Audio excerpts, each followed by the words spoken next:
বন্ধুরা আজকে আপনাদেরকে দেখাবো কিভাবে সহজে একটা প্রাকৃতিক দৃশ্য আঁকা যায়। আপনারা প্রথমে খাতার মধ্যে একটা গোল করে বৃত্ত এঁকে নেবেন। গোল করে বৃত্ত আঁকার পর উপরে একটা পেন্সিলটা বাঁকা করে টান দিয়ে দিবেন। পাশে একটা নদী এঁকে নেবেন। নদীর অপোজিট পাশে মাটির মধ্যে একটু পেন্সিল দিয়ে ঘষে কালো করে দিবেন। তো নদীর বাম পাশের দিক দিয়ে আপনি দুইটা ঘর একসাথে এঁকে দিবেন।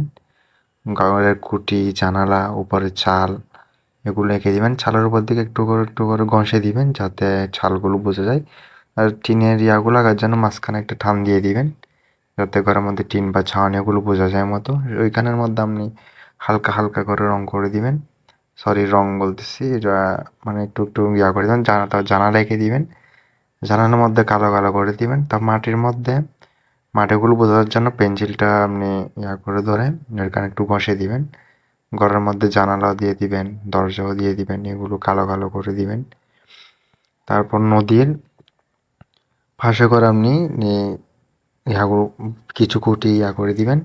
খুঁটির মধ্যে একটু টান টান দিয়ে দিবেন যাতে কোনো কেউ নদীর মধ্যে এসে দুর্ঘটনায় ইয়া হতে না পারে। নদীর মধ্যে একটু করে বসে দিবেন যাতে দৃশ্যটা বোঝা যায় মতো। তারপর নদীতে একটু করে পানির মতো করে দিবেন। নদী ঘরের অপোজিট পাশের যে বিলটা আছে ওইখানের মধ্যে আপনি কিছু ঘাস এঁকে দিবেন। তারপর ঘরের পিছন দিক দিয়ে কিছু খুঁটি এঁকে দিবেন যাতে ইয়াটা বোঝা যায়। তারপর ঘরের পূর্ব পাশে কিছু পাহাড় এঁকে দিবেন। পাহাড়গুলো একটু করে ঘষে দিবেন যাতে এগুলো বোঝা যায়। পেন্সিলটা বাঁকা করে ধরে ওখানের উপর একটু করে ঘষে দিবেন।